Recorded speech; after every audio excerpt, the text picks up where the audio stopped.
liguei o projetor, né, a live hoje, não vou transmitir em live, é uma palavra muito profunda, muito interessante, e tem um estudo que eu já preparei sobre ela, certo? Então, quem está aqui vai receber esse estudo, bem organizadinho, bem bonitinho, para poder aprofundar.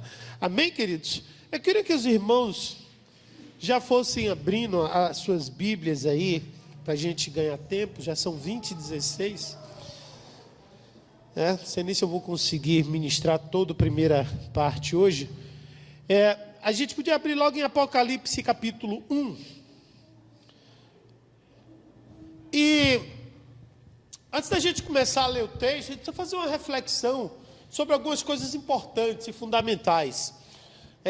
A Bíblia, ela contém milhares de profecias. Acho que cerca de 1.800 profecias, se não me engano. Eu não anotei esse dado. Se eu estiver equivocado, na próxima aula eu corrijo isso. Exatamente a informação. Está gravando, Clisma? Ok. Está gravado também. Eu vou também disponibilizar também o áudio para quem quiser. Certo? E assim, dessas profecias, quase todas já foram cumpridas. Quase todas as profecias da Bíblia foram cumpridas já.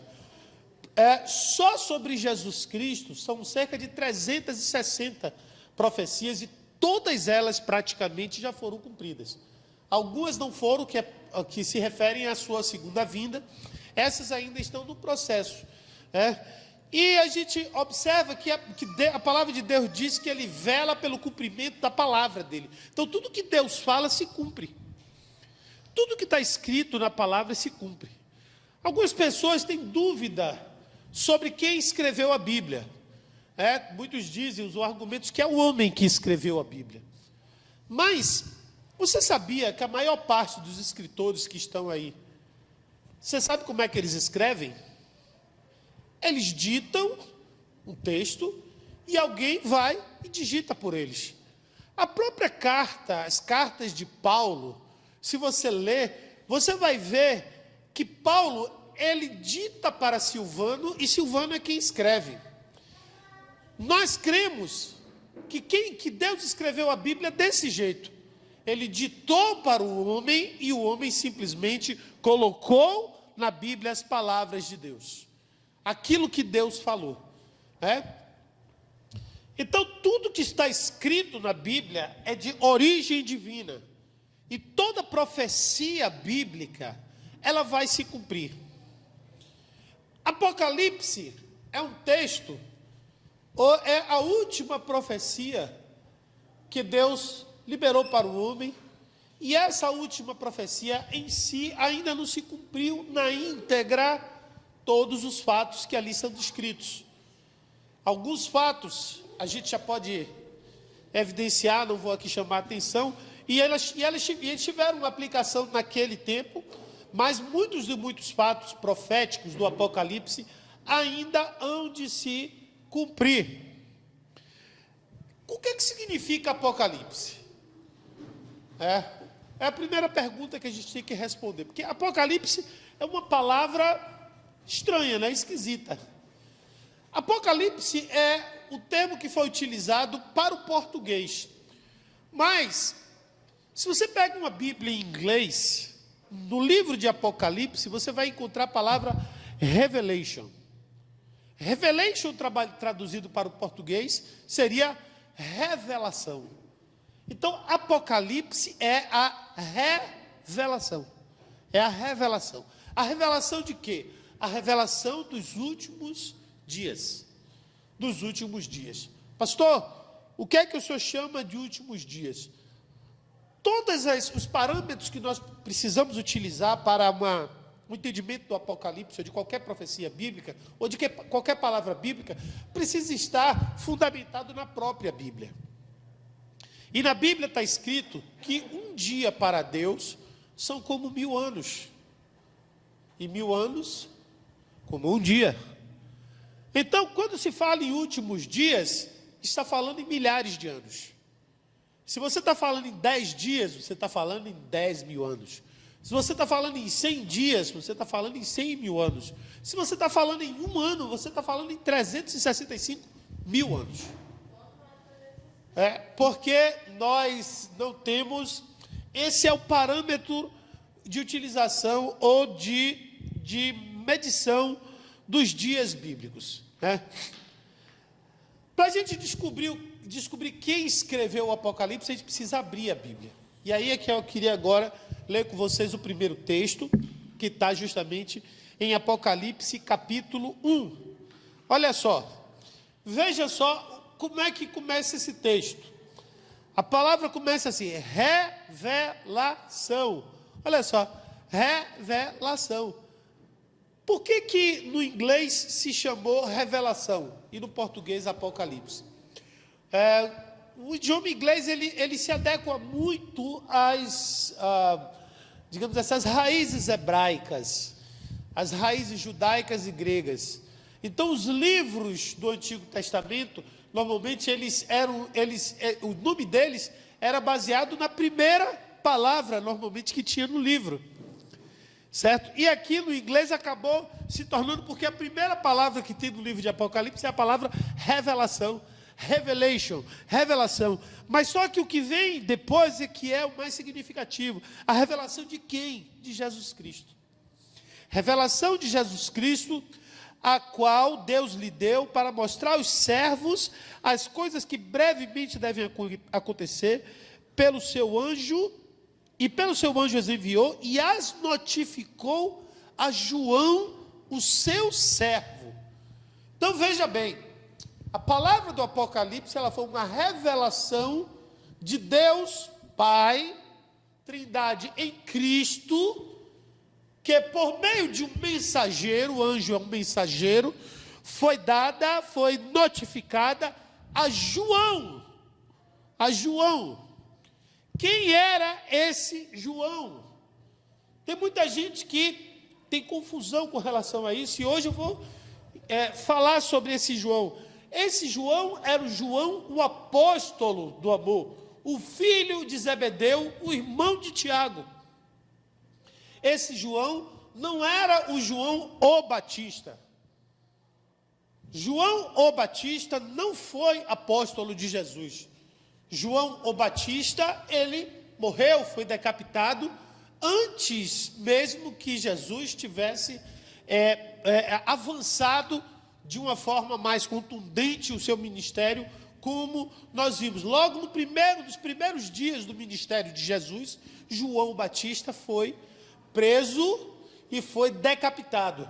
Esse João é aquele mesmo João que na palavra de Deus diz que o próprio Jesus deixou para que ele cuidasse de sua mãe Maria. Lá na cruz ele disse, cuida dela, como se fosse tua mãe.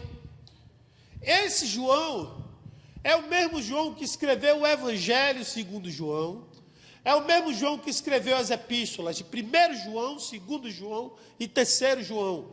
Então, esse é o mesmo João que escreveu o Apocalipse. Esse foi o terceiro discípulo de Cristo, primeiro discípulo Simão, segundo discípulo André, irmão de Simão, terceiro discípulo João, quarto discípulo Tiago, irmão de João. Então, essa foi a sequência.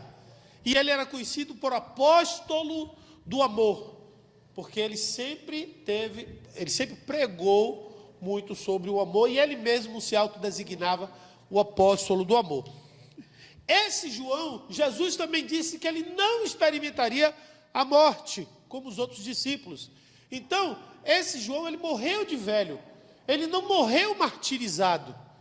Enquanto que os 11 apóstolos de Cristo morreram todos martirizados. O que é martirizados? Foram assassinados, de alguma forma, foram esfolados, crucificados de cabeça para baixo, decapitados. João, o evangelista, ou João, o apóstolo do amor, não passou por esse processo. João, ele teve longevidade de dias, mas ele foi preso, foi perseguido, ele sofreu as perseguições que os apóstolos de Cristo sofreram, perigos de morte e tudo mais. Aonde foi que João recebeu essa revelação? aonde foi que o anjo o encontrou. O anjo o encontrou, João, na ilha de Pátimos, quando ele havia sido preso e exilado nessa ilha. Ele foi exilado, ele foi mandado para lá como um castigo.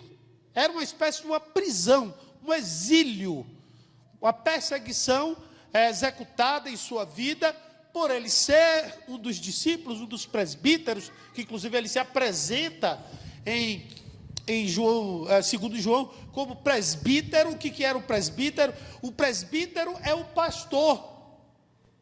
Né? A ordenação ministerial bíblica, ela apresenta três níveis de ministério administrativos. O diácono, o presbítero e o bispo. O diácono, o que serve dentro da casa do Senhor. O presbítero, o que lidera a casa do Senhor. E o bispo, o que lidera uma região com várias casas do Senhor, com várias paróquias, chamadas de paróquias, essa designação que a gente encontra até hoje na Igreja Católica paroquial, que significa região de administrativa. Então João, ele era um presbítero, ele administrava uma igreja, ele não administrava uma região, ele não era um bispo, ele era um presbítero. Então, preso, ele estava lá em Apocalipse. A partir daí, a gente vai começar, então, a se aprofundar no livro de Apocalipse, fazendo essa primeira apresentação necessária, para que a gente possa se situar. O objetivo nosso aqui é realmente estar bem situado, e a gente vai ler agora alguns versículos, para que a gente possa entender. Eu quero ler o versículo 3, que fala da importância e do benefício daquele que recebe e que lê o Apocalipse. Olha só o que diz assim, bem-aventurado aquele que lê, e os que ouvem as palavras dessa profecia e guardam as coisas que nela estão escritas, porque o tempo está próximo. Então, a primeira coisa que você vê de benefício, de importante para a nossa vida, para o conhecimento do Apocalipse, é a bem-aventurança. O que é a bem-aventurança? A tradução mais literal da palavra bem-aventurança significa felicidade. Feliz é aquele que lê. Feliz é aquele que lê e que ouve as palavras da profecia bíblica, da profecia do Apocalipse. Então diga assim: você, meu irmão, é feliz porque está aqui, ouvindo essas palavras, aprendendo sobre isso. Então essa é a primeira coisa que a gente precisa ter o conhecimento. E outra coisa que há nesse versículo, importante, irmãos, é isso aqui, que está na parte B, que diz assim, do versículo 4, perdão.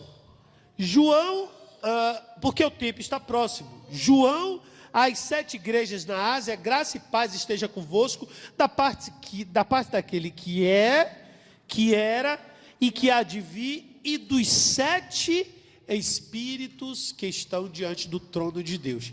Que espíritos são esses? Esses são os espíritos do próprio Deus, que você vai encontrar onde é que tem o ensino sobre os 7 espíritos de Deus? Isaías capítulo 11, versículo 2. Vamos ler esse texto, para que a gente possa entender que profundidade tem essa palavra para as nossas vidas. 11, versículo 2, diz assim o texto, e repousará sobre ele o Espírito do Senhor, o Espírito de sabedoria, de entendimento, de conselho, de fortaleza, de conhecimento e de temor do Senhor. Então, foi dentro dessa atmosfera espiritual que João recebeu o Apocalipse. Então, irmãos, o Apocalipse é um livro profundamente espiritual, muito espiritual.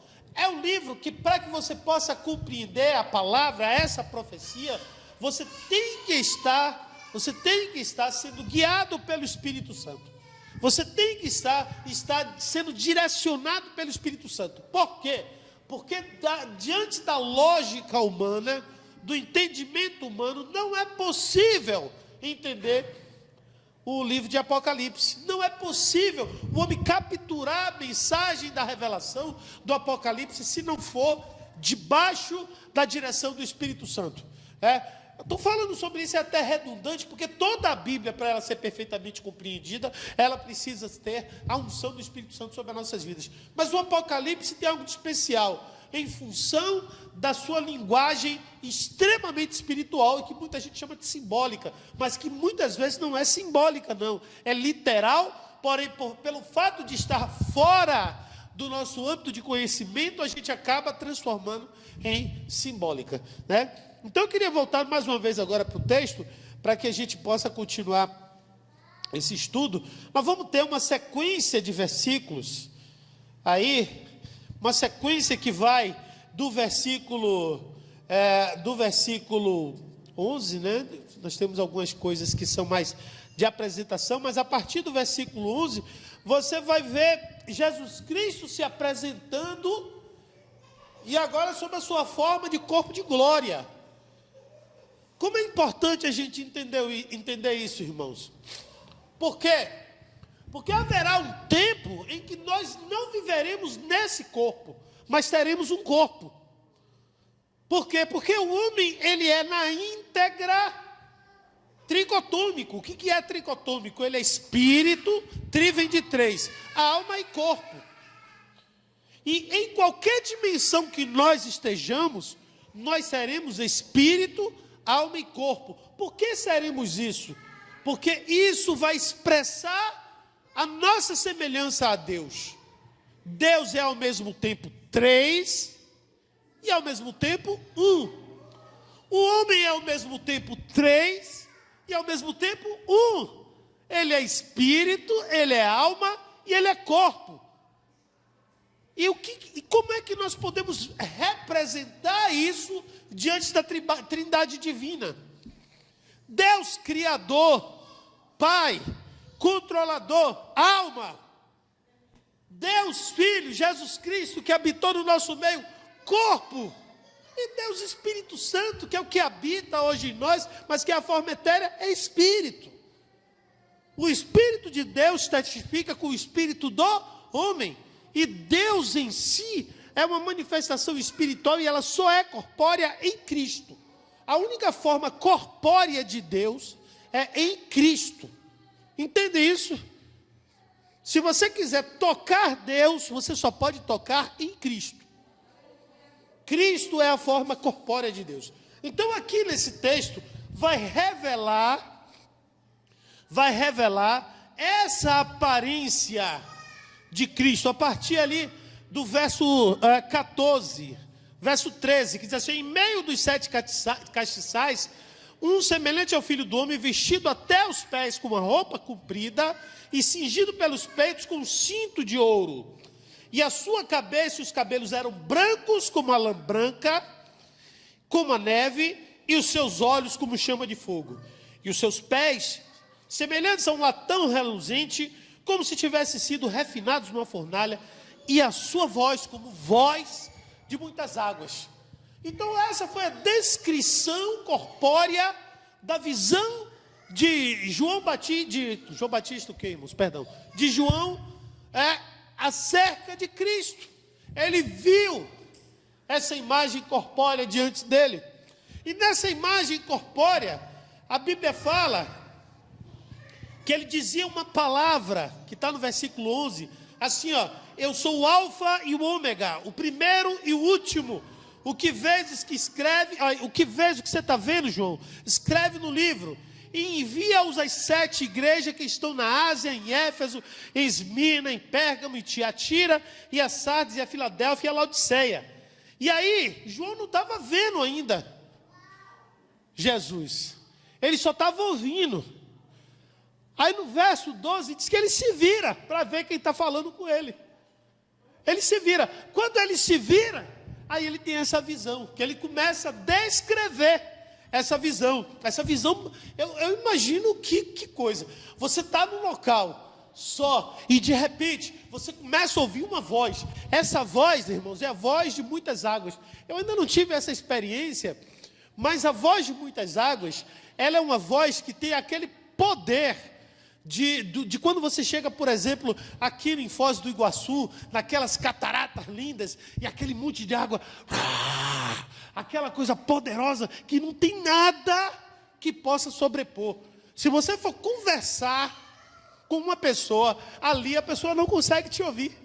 Você só consegue ouvir aquele barulho, né? Aquele som das muitas águas. E é exatamente isso aqui que João, é dessa forma que João descreve a voz de Jesus. Uma voz que ela se sobrepõe a qualquer outro som, que nenhum som pode sobrepor a voz de Jesus. Isso tem um valor simbólico e espiritual, sim. Que o quê? Que nenhuma palavra, nenhum som pode superar o som ou a palavra de Deus.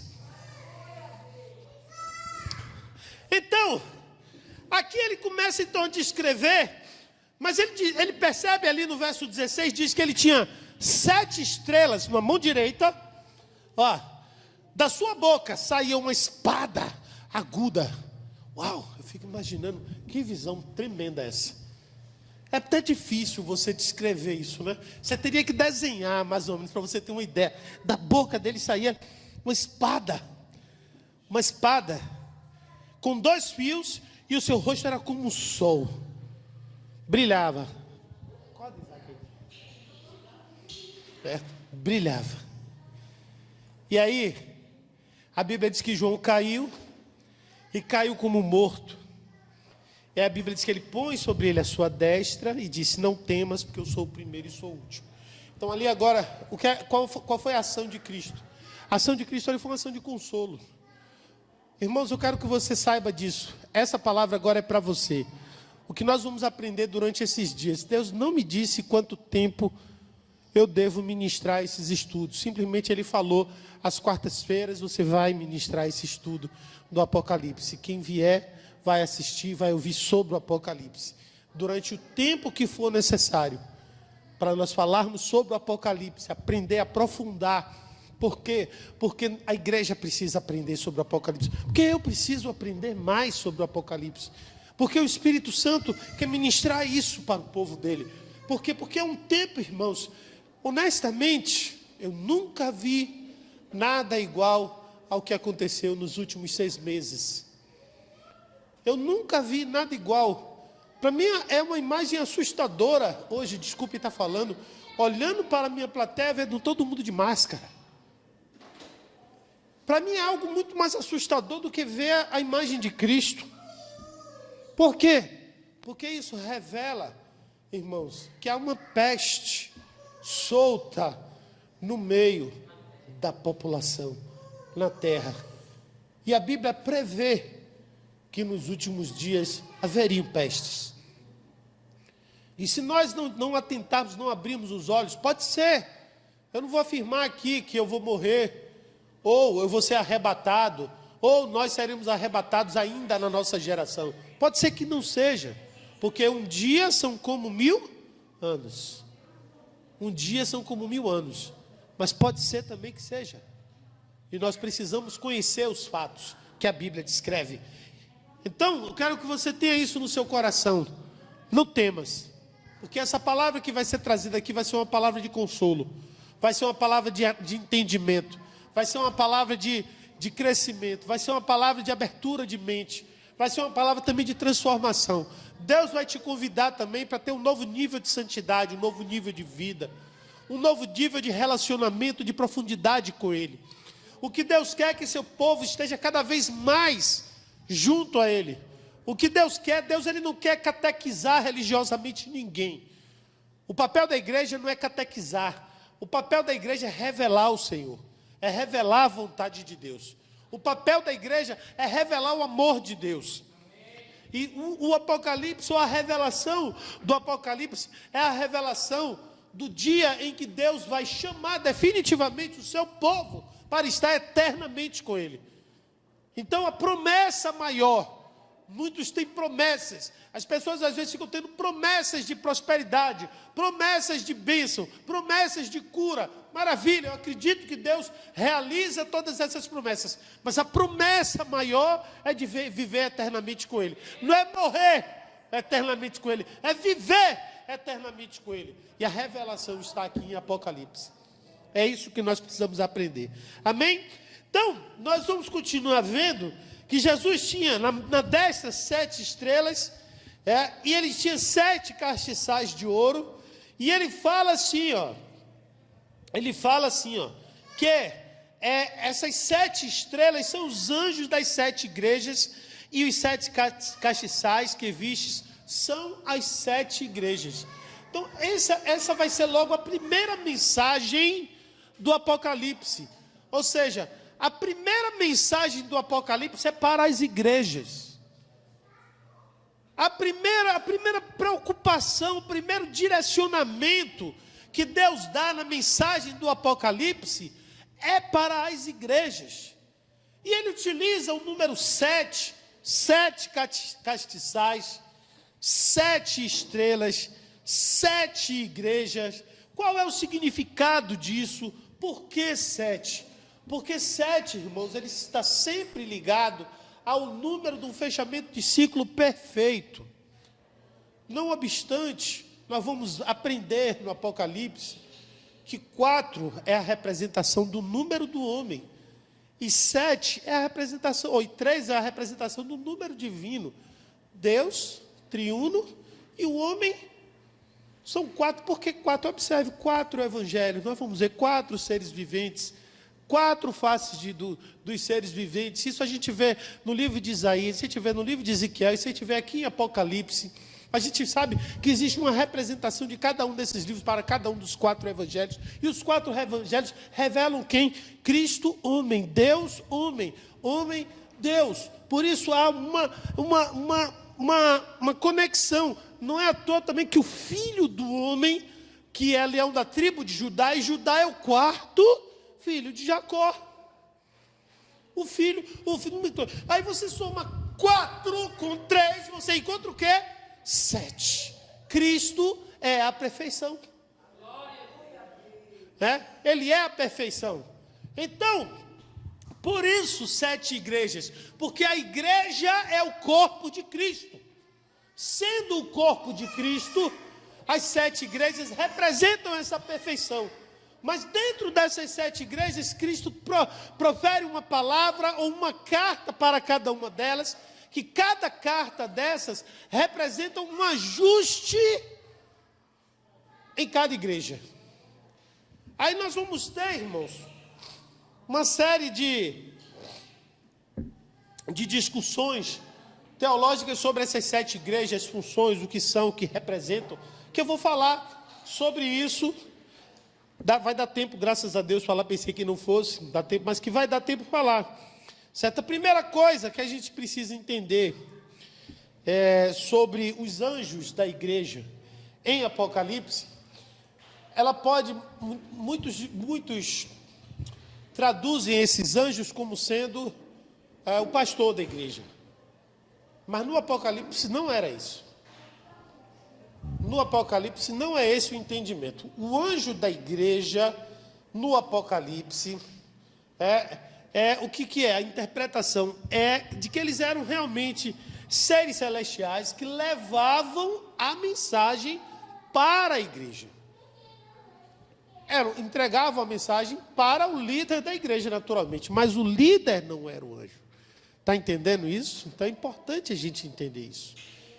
A gente aprendeu, existe muito aprendizado sobre isso. Claro que existe também o aprendizado de que o anjo é o líder.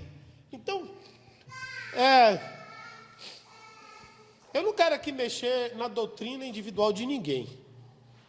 Eu quero falar quero fazer um estudo onde você faça a sua interpretação pessoal, mas baseado na verdade, né? Então, se você compreender que a palavra anjo significa mensageiro, você pode facilmente atribuir também a ser o pastor da igreja. Então a palavra anjo significa isso, mensageiro. Mas nesse caso desse texto, especificamente, esses anjos não eram os pastores da igreja. Eles eram seres celestiais que levaram mensagens para as igrejas. E quem era o mensageiro? Quem foi a pessoa que Deus usou para levar essa mensagem? João. Entenderam agora? Então, cada anjo específico de cada igreja foi até João e levou a mensagem. E João escreve para cada igreja, para cada uma das 7 igrejas. O que significam essas 7 igrejas? Qual é o significado? Por que essas 7 igrejas? Será que só existiam 7 igrejas naquela época? Não. Havia muito mais do que 7. E aqui é um conceito interessante, que é o de igreja local. Porque você tem a igreja universal, que não é nem a católica nem a do reino de Deus, mas a igreja universal como igreja corpo de Cristo, no qual é uma só igreja, e tem o conceito de igreja local, que é especificamente Primeira Igreja Batista do Cabula, Igreja Batista em Cajazeiras, Igreja Batista, ou Assembleia de Deus, ou Internacional do Reino de Deus, e assim por diante. Cada uma delas, aqui o conceito é esse, era uma mensagem enviada para igrejas locais, localizadas em cidades específicas, que cada uma tinha uma característica. Daí, meu irmão, você tem 2 formas de você enxergar isso, que são muito bem defendidas, a primeira forma, que é a forma dispensacionalista, ou seja, que essas igrejas eram profeticamente igrejas de dispensações, ou igrejas de época. Essas igrejas, sim, elas representavam a igreja universal de uma determinada época. E a segunda forma de se ver é a forma da igreja como estado espiritual.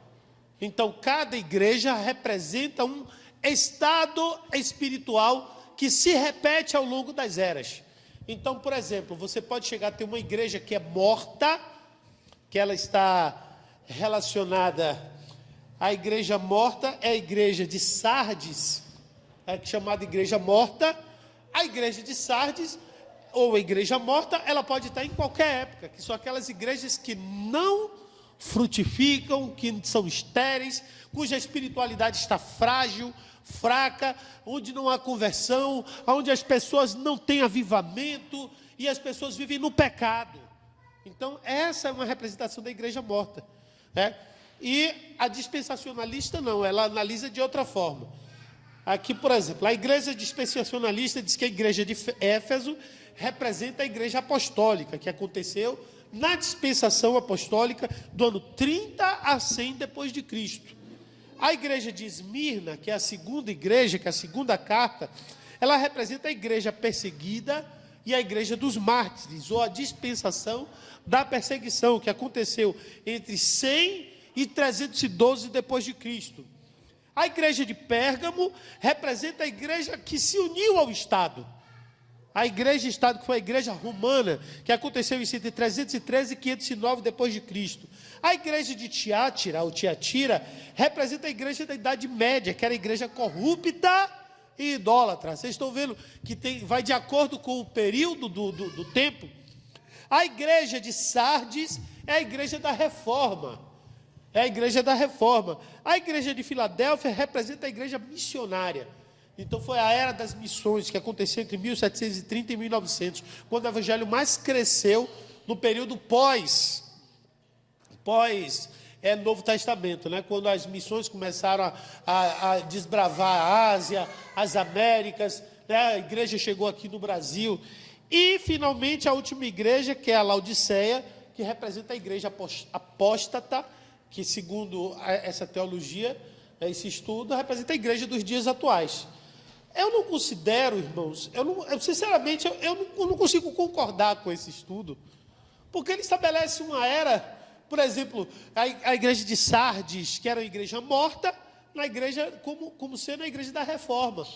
A Reforma, justamente na época do avivamento, justamente na época onde os grandes homens de Deus, como Lutero, Zwinglio, dentre muitos outros, Calvino, eles avivaram novamente a palavra, se revoltaram contra a corrupção que havia na igreja e reiniciou. E hoje nós estamos aqui por conta deles. Surgiu a igreja protestante. Você não pode considerar isso como uma igreja morta.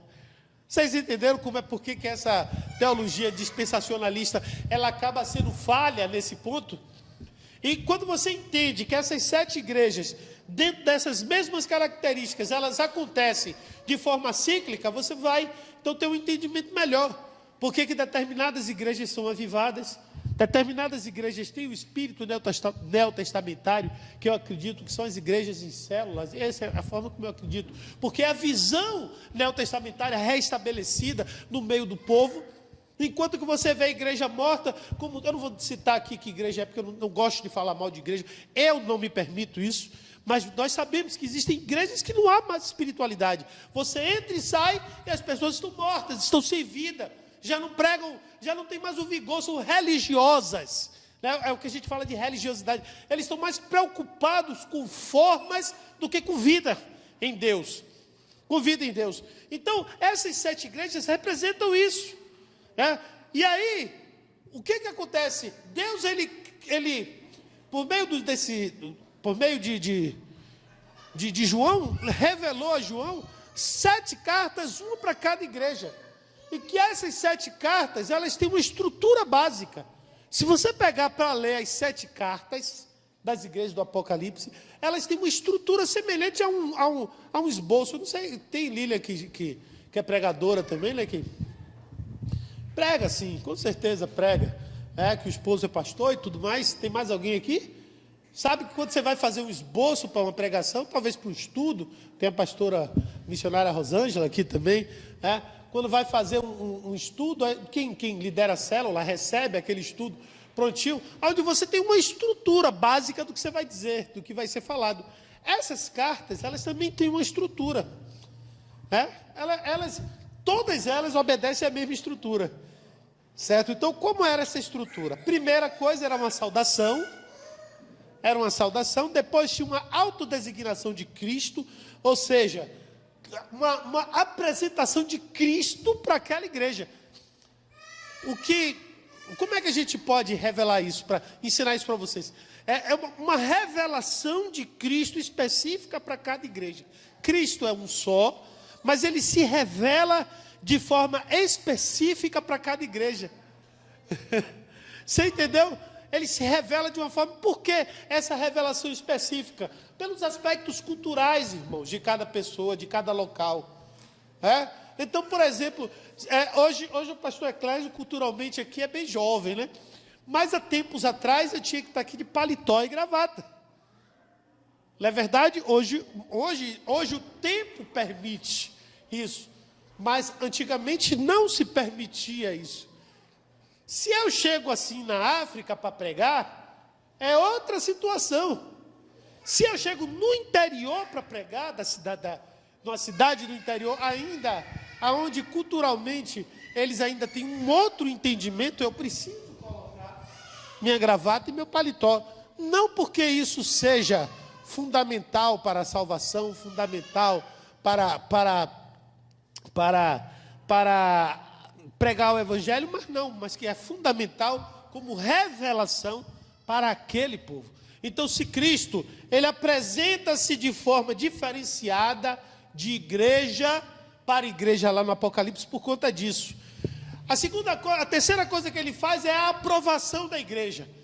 Em todas as cartas do Apocalipse, ele exalta o que a igreja tem de bom, no que a igreja é aprovada. Mas também, em todas as cartas do Apocalipse, ele revela o que a igreja tem de problema. Isso é uma coisa interessante, você sabe por quê? Porque tem gente que troca de igreja achando que tem igreja perfeita. E não tem igreja perfeita. Porque se existir uma igreja perfeita, na hora que você chegar lá, ela deixa de ser perfeita. Porque a igreja é formada por cada um de nós, irmãos. E nós não somos perfeitos. A verdade é essa. Então aqui, até a quinta coisa que Cristo faz é uma advertência, uma ameaça.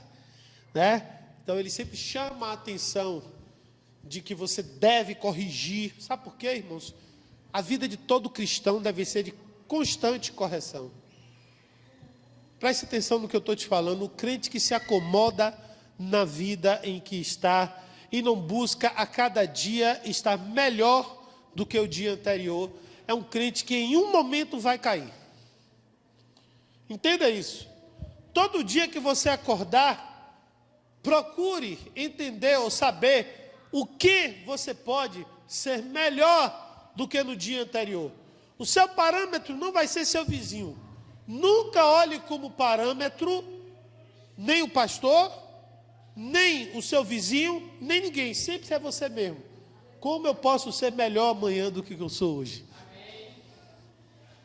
Porque é a única forma de você de fato crescer e não se cansar. Porque você sabe o que acontece? Às vezes a gente fica olhando como parâmetro aquele que já está lá na frente. Aí a gente diz, eu nunca vou chegar lá. Você está entendendo? Mas se você tem como parâmetro você mesmo a cada dia, melhorar a cada dia. Hoje eu leio 10 versículos da Bíblia, amanhã eu vou ler 11. Hoje eu leio 5 minutos a Bíblia, amanhã eu vou ler 6. Não precisa muito, é pouco a pouco, mas cada dia um pouco melhor, um pouco melhor. Isso tudo, ao final de um longo tempo, faz uma grande diferença. Faz uma grande diferença. Lá e finalmente Jesus faz uma exortação e uma promessa. Sabe por quê? É uma das coisas que a gente não deve se apegar, mas que Deus ele é justo. E Deus ele sempre recompensa, sempre. Sempre recompensa, sempre. A gente não deve buscá-lo. Eu gosto dessa canção que a gente cantou mais cedo. Que diz assim, só quero tuas bênçãos se eu tiver a tua presença dentro de mim. Então isso é uma frase muito forte. Porque a maior parte das pessoas querem as bênçãos de Deus, não por Deus, mas pelas bênçãos. Certo? E Deus, é melhor a gente ter a Deus do que ter as bênçãos de Deus. Mas quem tem a Deus, tem as bênçãos de Deus. Isso é fato. A recompensa é uma coisa que Deus, Ele sempre vai nos dar. Então, queridos, para a gente concluir, certo? Eu vou falar somente sobre as características das 7 igrejas.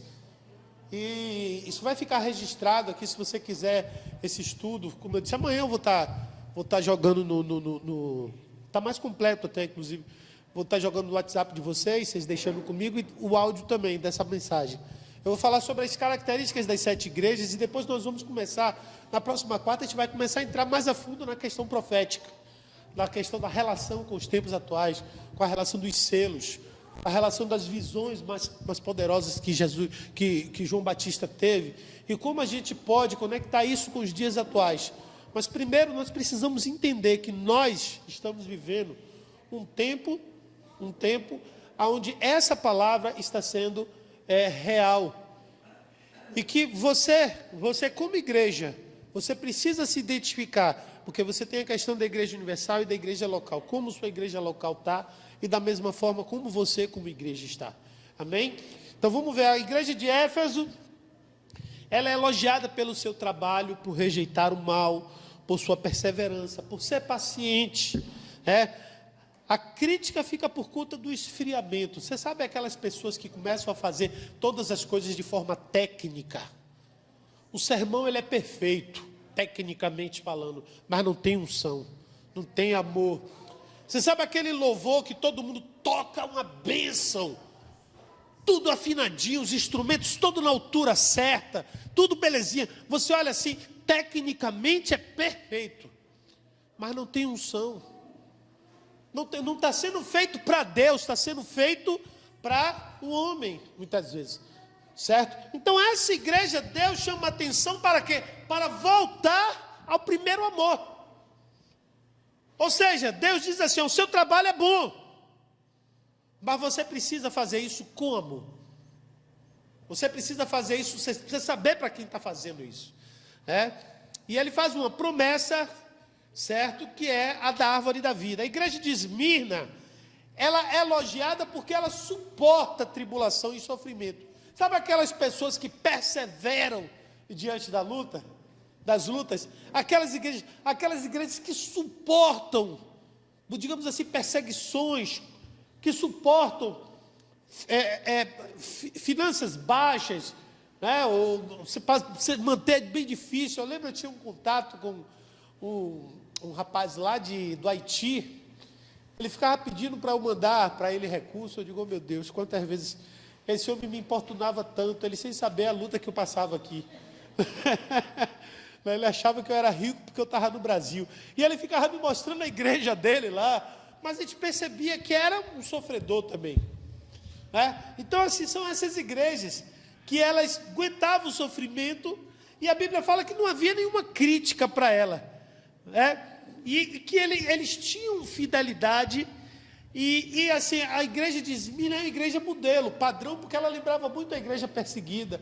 Era uma igreja que a promessa era a coroa da vida. A igreja de Pérgamo era elogiada por manter a fé e a confiança em Deus. Certo? Tem gente, irmãos, isso diferencia-se muito, sabia? Tem muita gente que acha que todo mundo tem fé e confiança em Deus. Mas tem muita gente que está sentada aqui e não confia em Deus. E não tem fé suficiente. Como é que você detecta isso? Você detecta isso quando, por exemplo, vou falar aqui uma coisa extremamente complicada. Quando fala sobre dízimo e oferta, e a pessoa não dá a oferta, não dá o dízimo. A Bíblia diz assim, ó, se você der o dízimo e oferta, eu abro a janela do céu sobre a tua vida. Mas a pessoa não dá. Sabe por quê? Ela olha para as contas dela e vê as contas às vezes maiores do que o que ela ganha. Ela confia mais no que está vendo ali nas contas do que na promessa. E a Bíblia diz que a promessa é aquele que é dizimista e ofertante, ele abre as janelas dos céus e derrama bênçãos tais que lhe advém grande abastança. Então, quando você vê que uma pessoa recebe o salário e não tira o dízimo, significa que ela não confia na palavra. Você entendeu agora? Então, é crente, vem para a igreja, senta, ora, tem vida com o Senhor, mas na hora da prática, não tem a prática. Por quê? Porque confia muito mais naquilo que está vendo do que no que diz a palavra. Então, essa é uma... Então, aqui a Bíblia fala que a igreja de Pérgamo ela era elogiada porque ela mantinha essa fé e confiança em Deus, certo? Porém, ela tolerava imoralidade. Então, ela tolerava pessoas imorais, tolerava pessoas idólatras, tolerava heresias.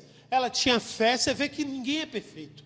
Ela tinha fé, ela tinha confiança em Deus, mas em compensação ela tolerava essas práticas. Então, o convite para esse tipo de igreja era o arrependimento. Jesus chamava para o arrependimento, e havia uma promessa. E qual era uma promessa? Qual era a promessa? Um maná escondido em uma pedra e um novo nome. Porque quando você, irmãos, se liberta da imoralidade, da idolatria e da heresia, há o verdadeiro novo nascimento. E você passa, de fato, a experimentar toda a provisão de Deus. A quarta igreja, Tiatira, era elogiada pelo amor, pela fé e pela paciência, pelo serviço prestado, pelas boas obras que melhoraram em relação ao início, mas também era criticada por tolerar a idolatria e imoralidade. E a recomendação era a fidelidade, manter a fidelidade. Por quê? Porque a fidelidade, irmãos, é que revela a fé. Preste atenção numa coisa. Preste atenção numa coisa. Crer e fé são duas palavras que no português são muito diferentes. Crer e fé, mas que no original tem a mesma raiz. Então é como se crer fosse o substantivo fé em ação. Então o verbo crer, você quando crê, você está como se estivesse exercitando a fé. E o exercício da fé é revelado na fidelidade. Fiel à palavra. Quem crê na palavra é fiel à palavra. O que é fiel à palavra? É uma pessoa cujos forma e o jeito de ser estão de acordo com a palavra. Para a gente já ir terminando, eu estava agora em Sardes, a igreja morta, A Bíblia fala que alguns têm sido fiéis, mas é duramente criticada por ser uma igreja morta, E a recomendação é para que se arrependam e fortaleçam o que ainda lhe resta. Queridos, eu queria que vocês entendessem todo esse ensino, que está sendo ministrado como sendo algo não só conectado com a igreja local, mas como você como igreja. Você como igreja. A igreja da Filadélfia é elogiada por perseverar na fé, por obedecer a Cristo, por honrar o nome do Senhor. Filadélfia não recebe também nenhuma crítica, da mesma forma que Esmirna. E a recomendação é a fidelidade, né? E a Filadélfia, a promessa é um lugar na presença de Deus novo, uma nova Jerusalém. Filadélfia, ela tem um sentido a palavra fila, vem de filo, que vem de amor. É uma igreja que ama. Filadélfia significa isso. E finalmente, para a gente concluir nessa noite o estudo de hoje, tem a igreja de Laodiceia, que ela não tem elogio nenhum. É a única igreja que não tem elogio nenhum. Ao contrário, ela é criticada por ser morna, indiferente, por não perceber a própria condição miserável que se encontra, né? E recebe a recomendação para se arrependerem e serem zelosos. E a promessa é compartilhar o trono de Cristo. Então, amados, a igreja de Laodiceia, ela representa um crente individualista, que só olha para si, que vem sempre atrás de Deus me ajude, Deus cuide de minha vida, Deus me cure, Deus me prospere, e nunca tem um retorno da parte da pessoa para com Deus. A gente tem que lembrar do ensino de Cristo. Buscai o reino de Deus e a sua justiça, e as outras coisas, ou estas coisas que ele fala, lhe serão acrescentadas. Quando você busca o Senhor, irmãos, você encontra. Quando você está ao lado do Senhor, quando você está buscando a Deus de verdade, Ele supre todas as suas necessidades. Deus é mais importante do que tudo em nossas vidas. A mensagem do Apocalipse começa com esse entendimento, de que é buscando a Deus e corrigindo a nossa vida diante dEle, que nós conseguimos encontrar a paz, a felicidade, a harmonia, o crescimento, o avanço, que nós podemos vislumbrar dias melhores e o melhor de tudo, receber a promessa principal, que é a promessa de viver eternamente ao lado do Senhor. Amém? Queria convidar os irmãos a ficarem de pé.